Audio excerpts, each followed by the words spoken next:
Welcome to Issues That Matter. My guest today is Scott Ritter and Diane Sare, and we're going to talk about how Scott and Diane have been criticized by the Wall Street Journal. So, Scott, why don't you take the lead? Well, the Wall Street Journal wrote an article that talked about basically, Putin's propagandists, and I got a slight mention there that I'm a disgraced, embittered former Marine Yes. intelligence officer, and that was it. And so, I applaud the Wall Street Journal for the thoroughness of their journalism. I'm especially impressed by the fact that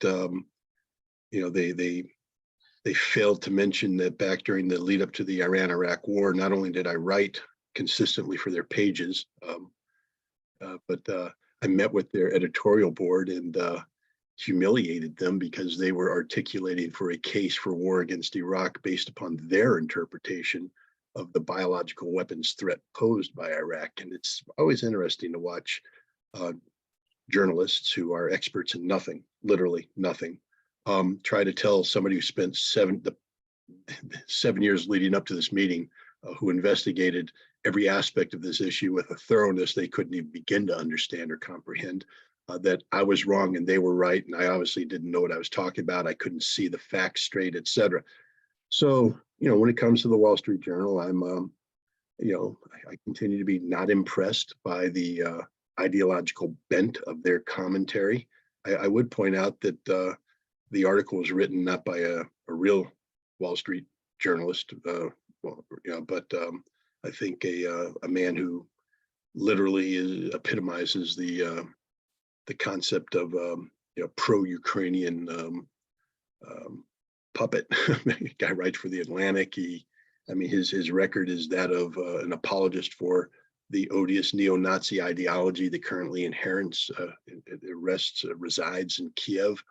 But if they were accurate, I think they should have reflected on the fact that, like Diane, I've been listed on the Center for Countering Disinformation blacklist. We've talked about this before, where I've been called an information terrorist, a Russian propagandist, a war criminal, to say the least. And the number one thing that I was accused of by the Center for Countering Disinformation, they listed 3 things. Number one was that I dare called this conflict a proxy war between NATO and Russia.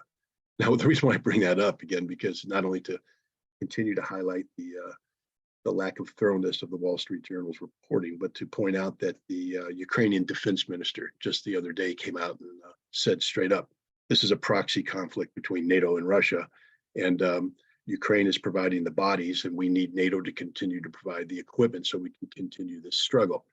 I look forward to the updating of the Center for Countering Disinformation's list. I want to see the Ukrainian defense minister right next to me, because we both articulate the same thing. The difference is I called this out accurately back in March.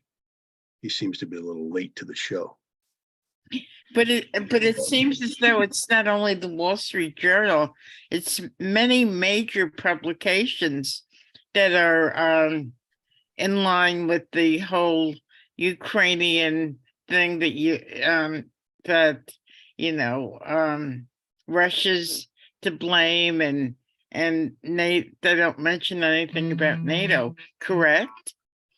No, there obviously is a narrative that's being promoted by Ukraine, by the United States, by NATO, by the collective West. And anybody who dares articulate a counter narrative, especially one that's fact-based and based upon solid analytical thinking, they don't want to engage. And I've always talked about the importance. We speak of freedom of speech here in the United States, and I say freedom of speech is great, but unless it's active freedom of speech, what I mean by that is freedom of speech does not mean that everybody agrees on everything. Literally, freedom of speech actually means that people have a right to disagree about anything they want to disagree about.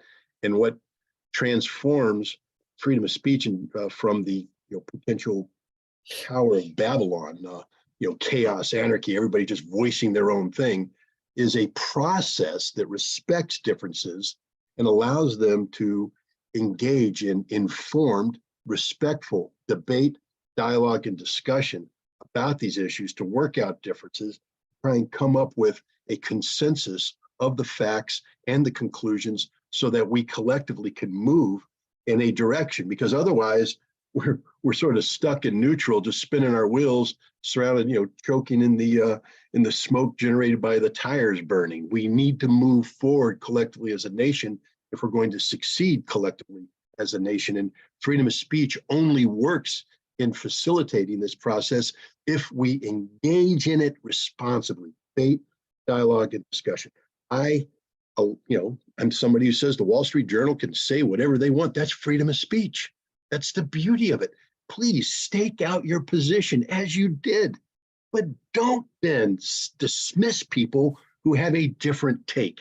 And you dismiss them in the most embarrassing ways. I mean, not embarrassing for me. They tried to make it embarrassing for me, but it's embarrassing for them to say that I am a disgraced, embittered former. Well, you know what? Gosh, they cite my former experience as a weapons inspector in Iraq. Hey, newsflash, Wall Street Journal. I got it right. You got it wrong. Who's disgraced? It ain't me. And if you want to bring up my criminal past, is that what you would want to bring up? It doesn't work, guys. You're wasting your time. I've already addressed this issue. I think I've addressed it with you. I've addressed it with everybody, and I've made it clear. I ain't guilty what I was charged of. It's part of an effort to silence me by doing what? Allowing people like the Wall Street Journal to say he's disgraced. Therefore, you cannot listen to anything he's saying. See, they don't want people to engage with me because I think they know that I would crush every single one of them, especially the author of this article, in a stand-up debate. I challenge him right now to a debate. I challenge the Wall Street Journal's editorial staff to a debate. I challenge anybody affiliated with the Wall Street Journal to a debate about Ukraine, about what's happening, about the history, how we got there, where we're going, what the overall geopolitical ramifications are. They don't want to have that discussion. All they want to do is suppress any voices of dissent so that their narrative can be put forward unchallenged. Diane? Well, I think they have several problems, the Wall Street Journal, which they're expressing for whoever's interest they're working in. The article, of course, is called Putin's American Cheerleaders. And then they complain American commentators and journalists often appear on Ukrainian television expressing solidarity and offering analysis. Russia's airwaves have been largely free of U.S. voices, save occasional clips from by Ukraine critics such as Tulsi Gabbard, Tucker Carlson, blah, blah. Most U.S. guests on Russian media come from the fringe, including former Virginia State Senator Richard Black, who associates with Lyndon LaRouche movement, the Lyndon LaRouche movement's Schiller Institute, and Scott Ritter, an embittered, as he said, and disgraced former intelligence officer. More surprising are the appearances of several establishment figures: Columbia University economist Jeffrey Sachs, national interest former national security correspondent Mark Episcopos, and Dimitri Simes, I don't know, until recently president of the Center for National Interest. They willingly appear on the programs of Russia's most odious state propagandist, Vladimir Solovyov, who I believe is extremely popular in Russia. Scott can say more, but what are they really upset about?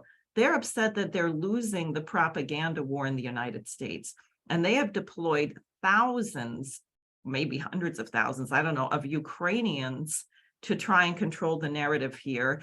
As I discovered when I was interviewed by Newsweek about being on the hit list, and the journalist let me know that he was in touch with a young lady just earning her doctorate who is somehow an expert in disinformation, who happens to be from Ukraine. So it's a deployment which is not working. RT, I believe, is more popular in the US than CNN. At the meeting of Alexandria Ocasio-Cortez, which I was at Saturday, where a group of us got up and started singing Dona Nobis Pacem with signs saying, stop sending weapons to Ukraine, negotiation, not annihilation, etc. a young lady got up after us and started denouncing AOC in Spanish for giving money to Ukrainian Nazis. So, and I was speaking at a gym in the Bronx of largely Puerto Rican heritage people, and they were aware of the Nazi problem in Ukraine. So the problem the Wall Street Journal has, which they're trying, I think after the horse has left the barn, is to somehow retake control of the narrative, which they have lost. And they've lost it at a time where Russia is going to be getting one victory after the next in Ukraine. I also want to say what's so vicious about this. I mean, we say we have free press. The former head of the CIA, John Brennan, is a major anchorman at MSNBC. Give me a break. We would denounce this in China or somewhere. We have top in quote unquote intelligence, which I think is a misnomer, oxymoron, officials who are now running our news media. So it is an honor to not be named. Now, I further want to say that I consider it glaring that they don't mention my name, because I did get 66,000 signatures campaigning across the state to be on the ballot for U.S. Senate against Schumer in 2022. And they know very well who I am, as I discovered when I went to this business breakfast with Senator Schumer. And I'm happy to say I brought along a bullhorn in my bag. And he said, that's Diane's, or he didn't say my name, she ran against me on the Lyndon LaRouche line.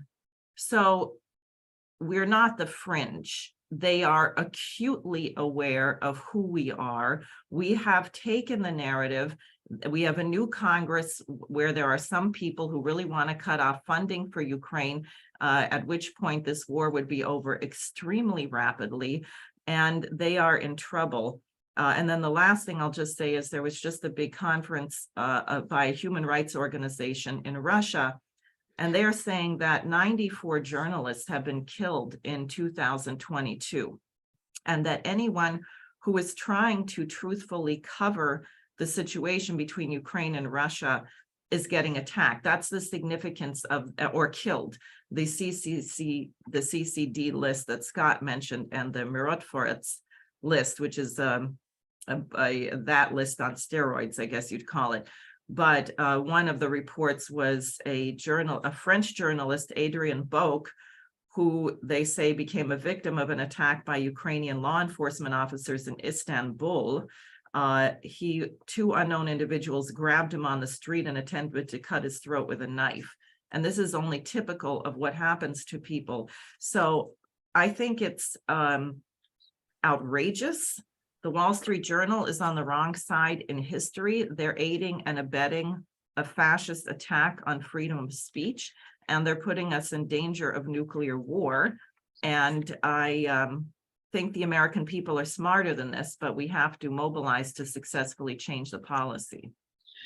I know a number of people who are college educated who don't give any credence to what you guys are saying, and they believe the Wall Street Journal and MSNBC.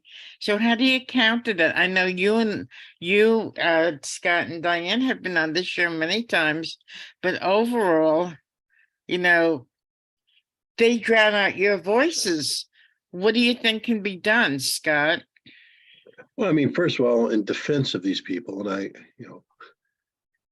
the system is sort of stacked against you. And you say college educated. I'm a college educated person. And when I went to college, I was a history major where I took a lot of government courses.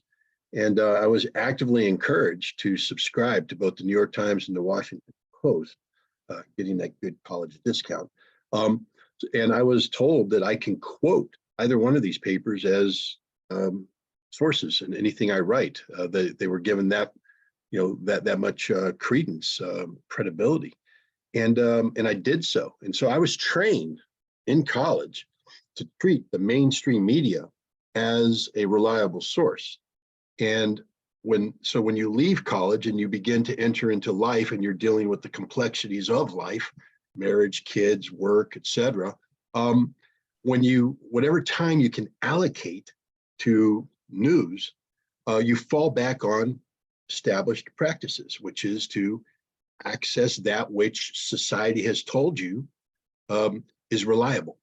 And so right off the bat, when you're somebody like Diane and myself, we're going up against not just the mainstream media, but the American public, who have been programmed to reject outliers and embrace the mainstream. And to be honest, the only reason why I'm where I'm at today in terms of challenging is because my experience, in my life experience. I mean, during the Gulf War, to just be, when I was a weapons inspector in the Soviet Union, a lot of what I saw ran counter to the official narrative, but the official narrative was top secret because it was intelligence assessments of Soviet military. And I was seeing things on the ground in a process that itself was classified. So you couldn't air it, and you didn't want to air it. This was an internal discussion in the intelligence community.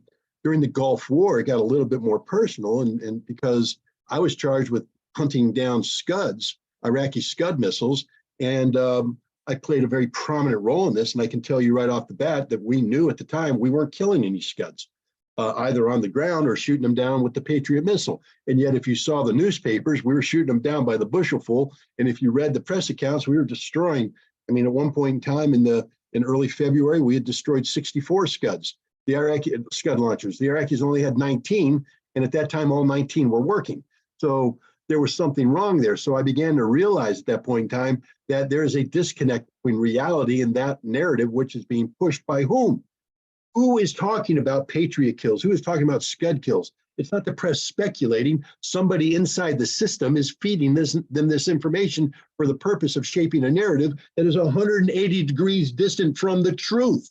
And I realized at that time, wow, I can't trust the New York Times, the Washington Post, or anything, because all they do is parrot. And this even became even more apparent when I became a weapons inspector. I would sit in on Security Council meetings that were about, I don't know, me, that were talking about, I don't know, the inspection I ran, I designed. And I'm not saying this because I'm bragging. I'm saying there was one person in the world who knew everything about the topic the Security Council was discussing, and that was me. And so we were there, we'd have this big meeting, all these diplomats, Lavrov and our guys are asking questions. And all of a sudden you watch the American disappear out the room. And you're going, why is he disappearing in the middle of this thing? And then you see the headline on the New York Times the next day, and it's pure spin. The American spoke, now it was anonymous, so you didn't know it was the American, but I knew it was the American, who was speaking to the New York Times, who runs a front page story talking about the meeting that I not only was in, but I was the only reason why they were having this meeting about issues that I was intimately involved with. And it's being spun in a way that has nothing to do with the truth. And I called that reporter, I said, what the beep are you doing? And she said, well, first of all, she was shocked because every reporter had been trying to get a hold of me, and my job was not to be interviewed by any of the press. And she said, well, then why didn't you give me an interview? I said, that's not my job. Your job, though, is if you can't get an interview with me, is not to fabricate stories. Do the research, ask questions, don't write it as if it's fact. You failed your audience. This is not right. Everything you wrote is wrong. Literally everything you wrote in that article is wrong, except the date, the place, and the basic subject that was being talked about. But how you spun that was wrong. This is what's happening today. The mainstream media is 100% addicted to, they are heroin addicts. They are literally heroin addicts. They're dysfunctional. They can't work without the heroin that's provided by the government. The government gives them the heroin. It's called leaked information, not accurate information, leaked information. They stick that stuff in their veins and they get their high and they're able to function somewhat until the next story. And then they're dysfunctional until the government feeds them something new. What they can't do is break free of the heroin and go out and live life the way it's supposed to be lived, with truth, with objectivity, with sound analysis. That would be amazing if the mainstream media did that, but then they wouldn't have access to their dealer. And then they go into relapse and it'll all be a problem. And the American people are addicted by association to that same thing. They have a lifestyle where they only have so much time allocated to receiving information. It's too much work to listen to Diane. it's too much work to listen to me. It's too much work to listen to anybody who doesn't package it. Because you see, Cynthia, what you're doing here is helping us package this information. Okay. But it only gets out to a limited number of people. I mean, it's an impressive audience that you have. It really is. You've done an amazing job. But if you look at what you've done and the people you're reaching out to, and then compare it to the impact that mainstream media has, you yourself know that you can't compare the two. We're making inroads, but we don't have the broad spectrum impact that mainstream media does. And so there's people out there right now that I wish they would follow you. I wish they would follow other people. I wish they would listen to Diane. But they don't, because when they come home, they're exhausted. They're working 2 jobs. They got issues with their kids at school. They got issues with healthcare. They got issues with who the heck's going to pay for the food bill this month or the energy bill. And then they finally find that 30-minute window where they say, okay, clear the space, turn on, and they're going to sit there and get their injection of heroin from mainstream media, because that's what they're looking for. They're not looking for the truth. They're looking for a high, the news high that entertains, the news high that keeps them engaged on issues in a way that the government wants them to be engaged on. The last thing the government wants them to do is think. Remember what I said, the thing about American democracy, freedom of speech, informed debate, discussion, and dialogue. Informed is the important thing. The government doesn't want them to be informed, and therefore by dumbing them down, they don't engage in a debate, discussion, and dialogue, because they've all reached a common consensus about what the narrative is, even though the narrative is 180 degrees wrong. Well, last night as I was programming this into my computer, I get a phone call from a fellow who attended your talk in Bethlehem Library.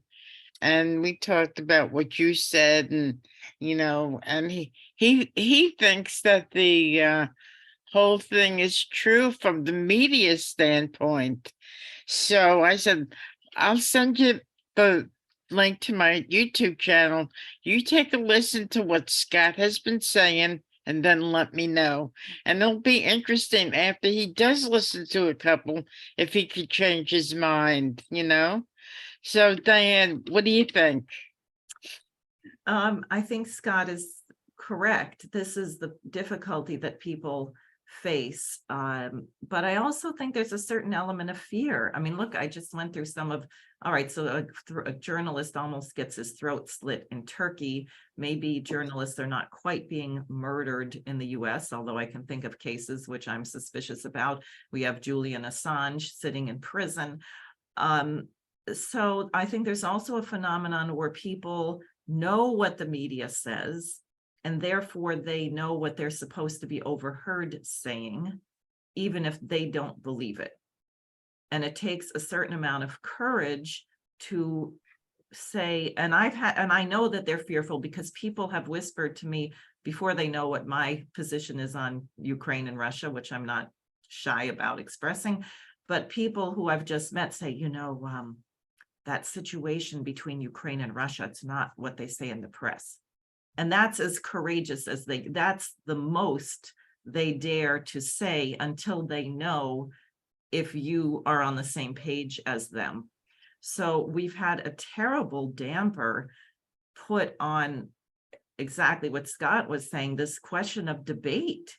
You're not even allowed to disagree. People have a heart attack if they disagree with someone, as opposed to having faith in our ability to reason and figure things out. And of course, I think people do have some fear because the economy is so tenuous and the inflation is so high that they don't want to lose a job. I mean, a lot of this is really about that, right? It's like the McCarthyite witch hunt. You say the wrong thing, you're being on the House Un-American list or whatever it is. And it's very destructive. But I will also say the fact that the economy is in the state that it is, and eggs are $5 a dozen or whatever they are, will have people waking up. I hope that it will cause some people to say, what am I so afraid of?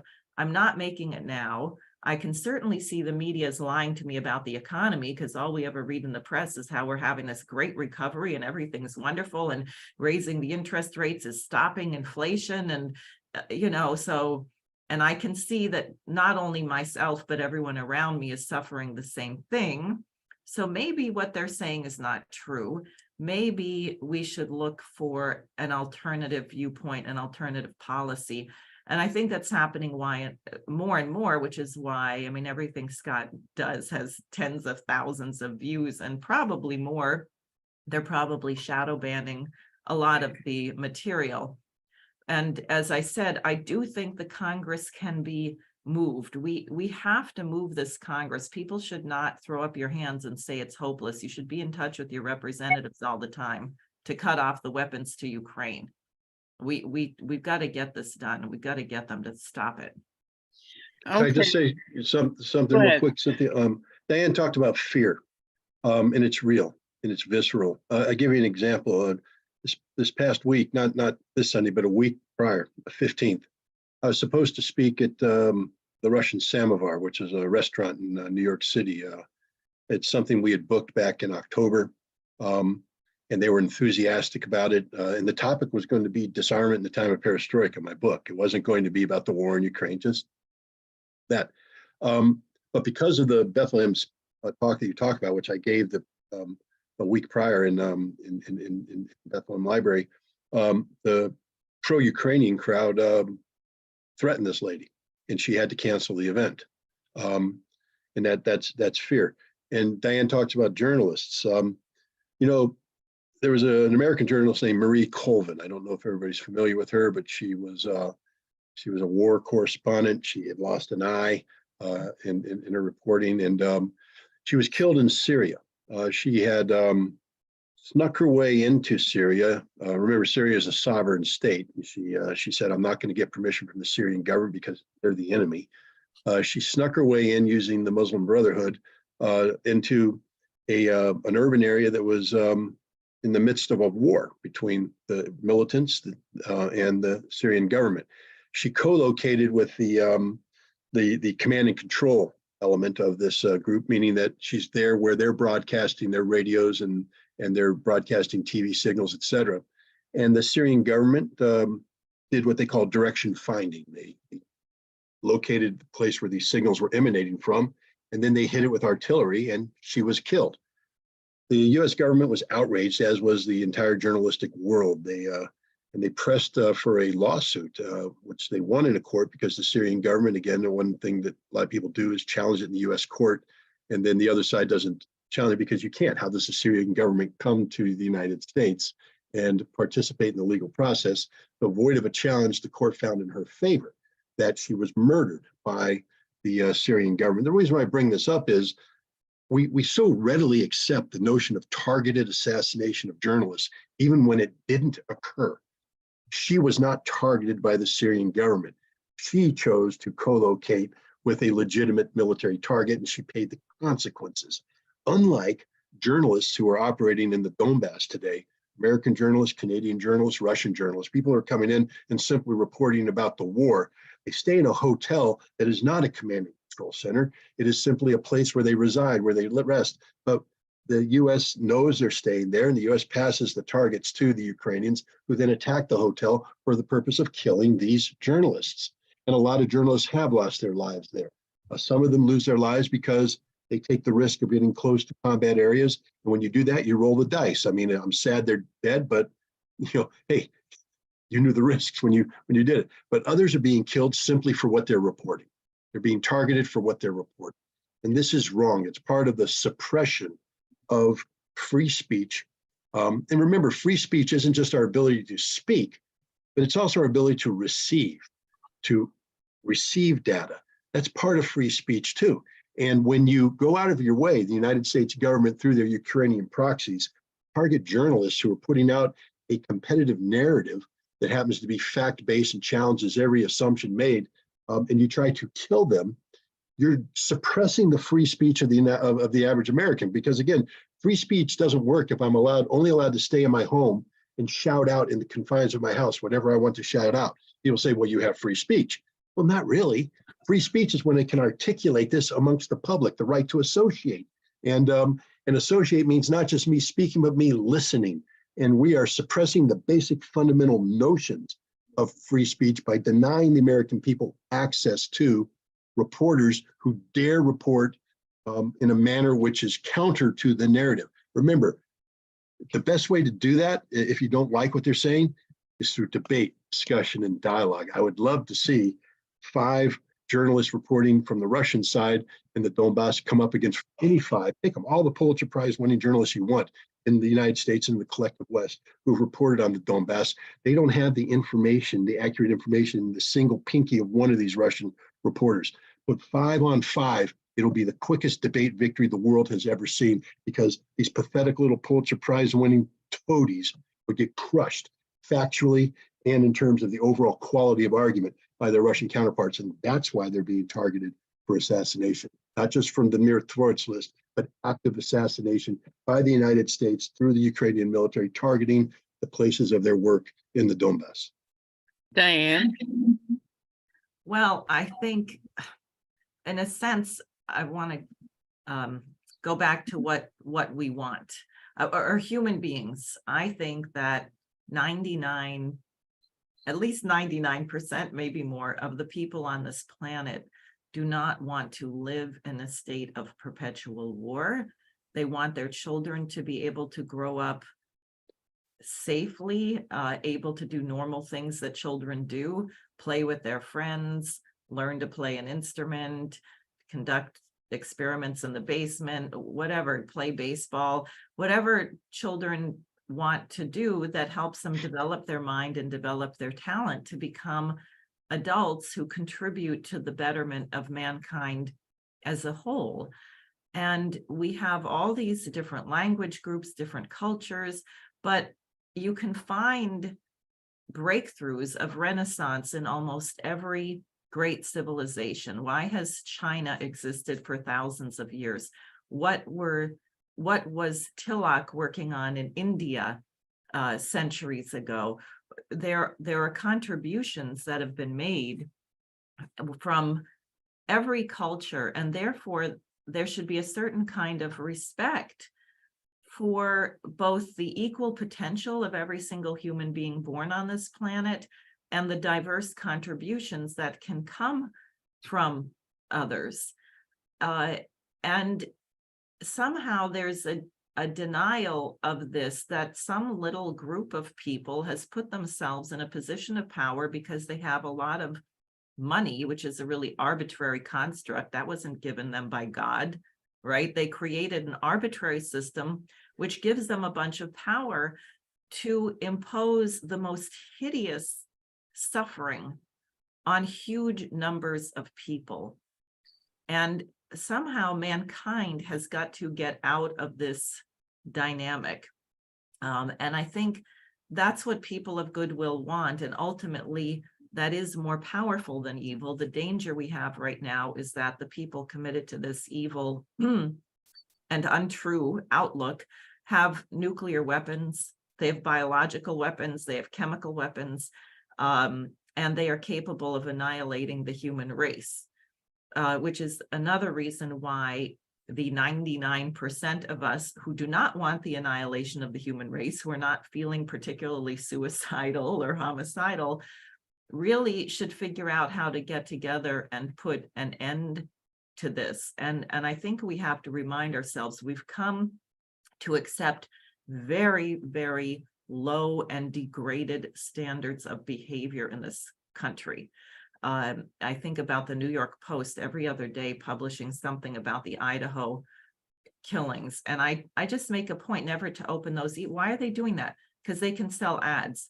It's like Scott was saying, it's heroin, it's addictive. So you get people addicted to sex and violence, and they click on it, or cute pets. That was supposedly how the Russians stole the vote. Remember, they used pictures of cute puppy dogs or something. That was the line. But at any rate, so you're destroying people's ability to think critically for a handful of people with an agenda, a tiny minority with a very evil agenda, and then a larger minority who just want to make money off of it. And somehow we've got to break out of it. And I think that we can. I think that about 2/3 of the world's population is moving in another direction, but the lovely free press we have in the US, like the Wall Street Journal, keep this news from the American people so that Americans are still suffering under the delusion that everything in the United States is the greatest that it could ever be in the world, and that no nation is experiencing more prosperity or more happiness than we are. Diane, what's on your plate for this coming year? I don't know exactly. I announced my candidacy for US Senate again in 2024 because I saw how much they loved my previous campaign, and I thought I better keep annoying the relevant people. I am planning to be speaking at this February 19th rally in Washington, D.C. I intend that we will have thousands of such interventions as you've seen me involved in with Schumer and AOC. I think that we have to make our voice heard, and we're not going to get help from the mainstream press, but I do think that we can get the policy of the US to change, but we don't have a lot of time, so people should get off their rear end. And I'm hoping to, by my actions, give people courage and inspiration to do something similar. Scott, what's on your plate?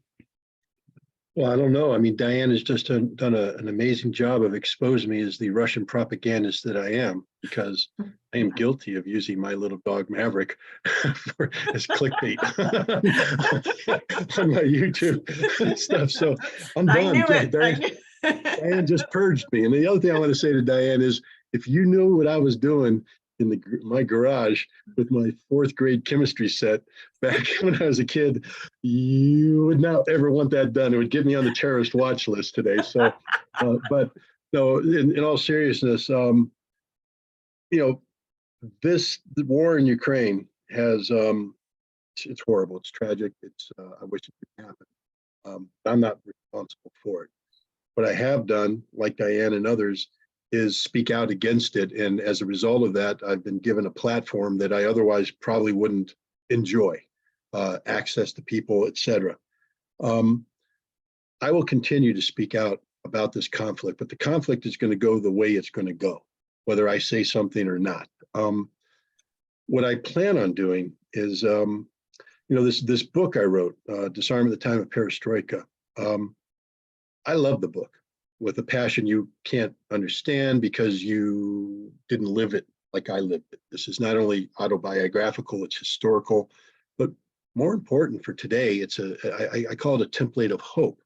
But a template of hope only works if people are exposed to it and are given opportunities to act on the hope. You know, one idea was to engage in a dialogue that could somehow educate people about the importance of arms control, because the American government and the Russian government clearly are going to do the same thing and come together and work on arms control, but they're not. That's the problem. There is no drive on either the United States or Russian side to do this. And so now we're left saying, well, then what do we do if the principals don't want to talk? How can we, the people, inject in? And, you know, if we don't do something, there's a risk that there's going to be a nuclear war.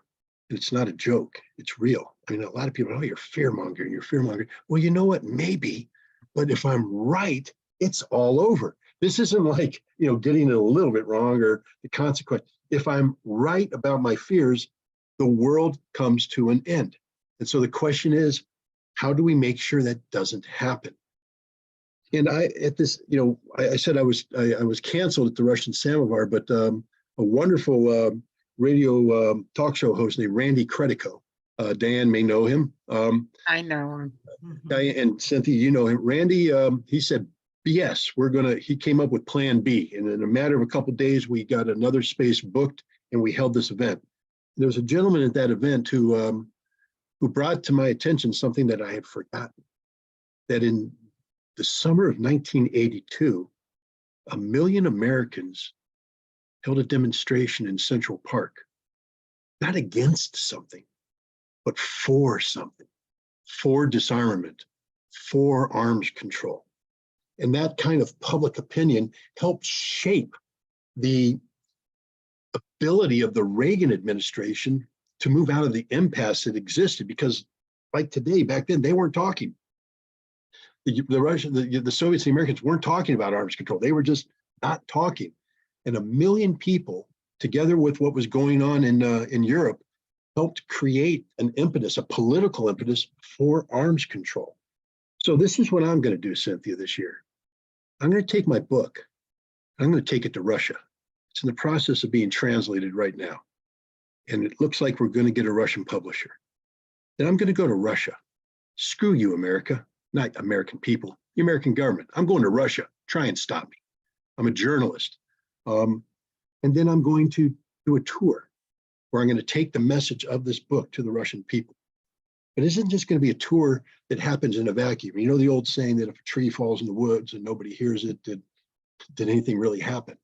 If I go to Russia and I have this tremendous, what I'm hoping will be this tremendous reception where people are going to show how much they want to engage on this important topic, and I don't get that message back to the United States, then it didn't happen as far as the American people are concerned. So I'm taking a documentary film crew, and we're going to film this. We're going to film the interaction, not just me speaking, but the reception on the part of the Russian people, how they receive it, what they think about it. And then they're going to be talked to about what they think about America. Is there hope? And then we're going to come back and we're going to turn this raw material into a documentary film.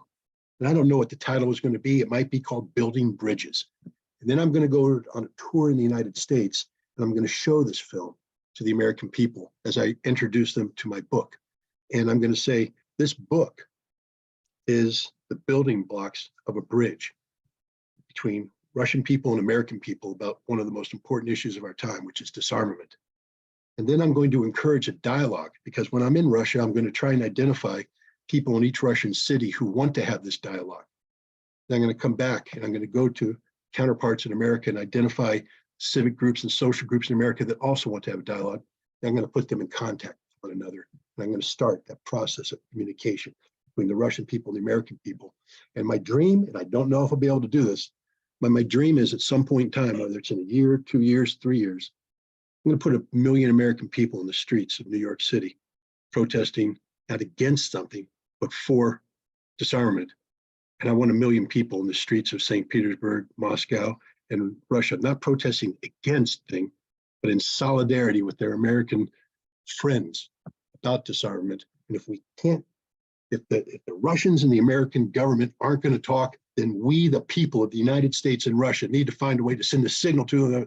That's what we demand you do. Have a discussion. We're not predicting outcome. We're not dictating solutions. We're simply saying, have a discussion about the one thing that can kill all of us: nuclear weapons and disarmament. So that's what I'm going to be doing in next year, Cynthia. That, mowing the grass and playing with my Russia propagandist, cool maverick. Great, great. I am so honored to know the both of you. You guys are great. So I want to thank the both of you for spending some time and doing a Issues That Matter video with me. And I'd like to thank everybody for listening. And for those that are listening, please subscribe to my YouTube channel, Scott and Diane. We'll talk soon. Thank you. you. Thank you.